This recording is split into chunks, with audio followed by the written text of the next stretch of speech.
Welcome back, y'all. We're almost done here on Undisputed. You've got the herd coming at you next. Good morning, Colin. What's on the rundown today? Sean Payton left no wiggle room for Russell Wilson. We won't be doing what they did before I got here. I love it, and I'll tell you why next. Classic Sean Payton, that's for sure. All right, LeBron, 36 points away from being the NBA's all-time leading scorer. And the Lakers, now 6.5-point home favorites tonight against the visiting OKC Thunder. Shannon, what's LeBron's line and who wins? I'm hoping he can get like 14 points in the first quarter. Then I think he gets it. But I'm going to say his stat line is 30 points, 9 rebounds, 8 assists. And he's 6 points short of breaking the record. Really? The Thunder did get pounded last night. Yeah. Clay shot him out the building. Yeah. They're a young team, so they'll be able to bounce back on the second night of a back-to-back. I think it's a close game, but I do think the Lakers win. Oh, ye of little faith. I got faith they win. No, but you should have faith in your man, because tonight is the night. Oklahoma City just gave up 141 at Golden State with no Steph. I got LeBron going 37, 10, and 10. Lakers win 121-120 on a walk-off three by your man, LeBron James. That's how you close it out in style. You pass Kareem in style. You finally make a walk-off three. What you mean finally? We done that plenty of times. No, you haven't done it. Yes, we have. Well, it's been ages. No. You played for ages. And played well. I mean, you can do a lot of things. You can collect cans. That don't mean you're doing a whole lot. You got a lot of cans. You've collected a whole lot of cans. But are they valuable? Yeah, they are. We collect Fabergé eggs. That's what we collect. Those things are priceless. Walk-off three. This 20 years is priceless. A walk-off three. You're a hater, too. I just want you to know you're a hater. When you just watch this. Way to go, King. The world watch will this be tonight. watching, I'm watching. gentlemen. We will discuss tomorrow morning. We're out of time tonight. Stick around. The herd's next. 6 points away from passing Kareem on that all-time scoring list for the NBA. Lakers play tonight against the Thunder. Yesterday, LeBron sat down with Michael Wilbon and was asked how he ended up in this position. Take a listen. It's still mind-boggling to myself. I've never said I wanted to lead the league in scoring, or for sure never said I wanted to be the all-time leader in scoring. Well, you are poised to be there, LeBron. Shannon, is this mind-boggling to you? Yeah, it is. Because LeBron was not even born when this record was broken, Skip, in April of 1984. LeBron came along in December of 1984. Yep. And Skip, when LeBron breaks this record, he's only going to be the 7th man to have held it.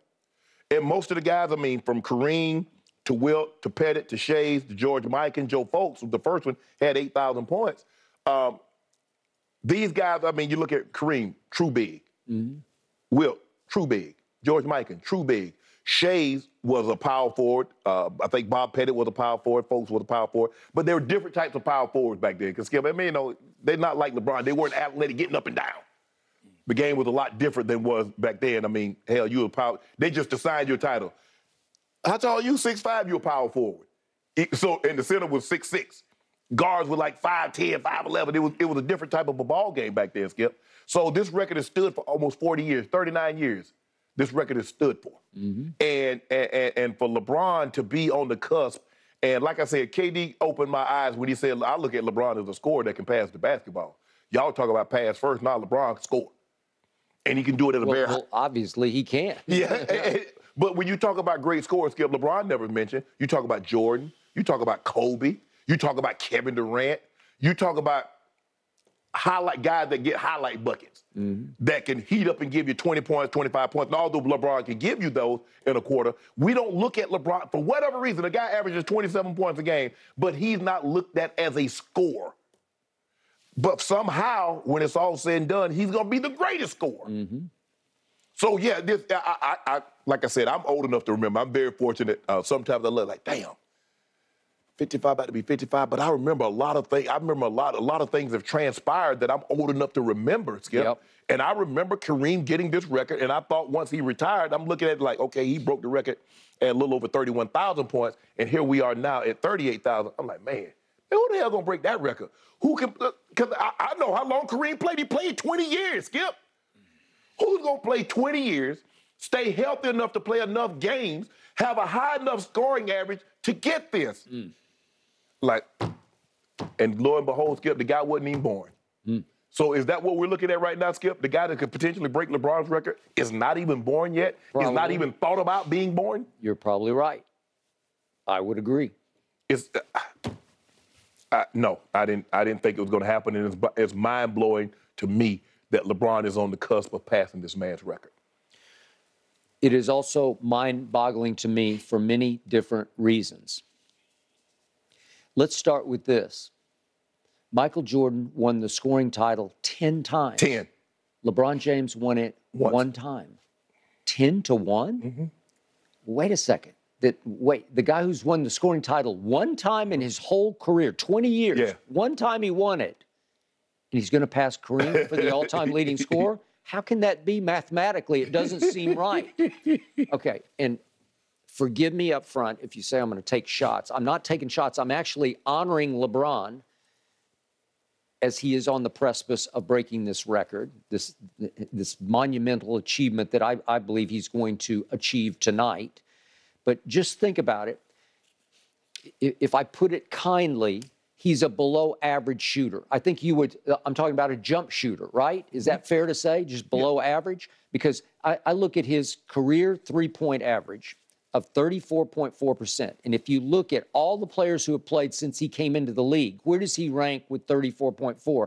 It's 184th. So in his NBA lifetime, he's the 184th best or worst, however you want to look at it, three-point shooter. So it wasn't a strength of his to shoot threes. But let me ask you a question. What about the top 10 guys? Where would he rank in jump shots compared to Abdul-Jabbar, Malone, Kobe, Jordan, Nowitzki, Chamberlain, O'Neal? They don't shoot jump shots for the most part. But my thing is, Skip, you can't just look at it and say, okay, what about the guys?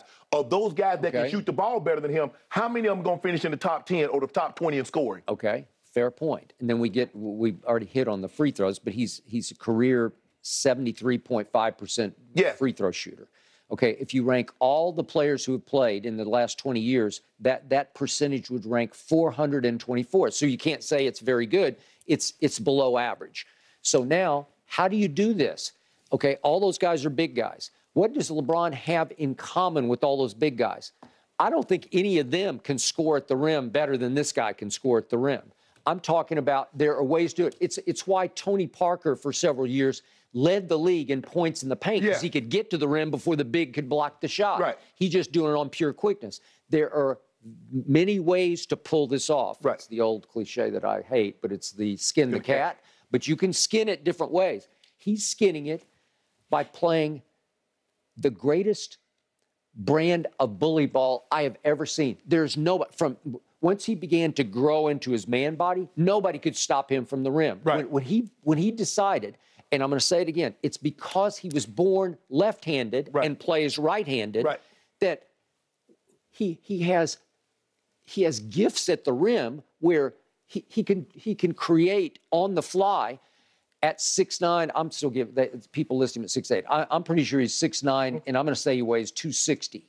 And he is a man's man body-wise because he can explode on people he's still doing it right now. Right. There's nobody in the game today who plays bully ball better than him. When he decides to, when he puts his head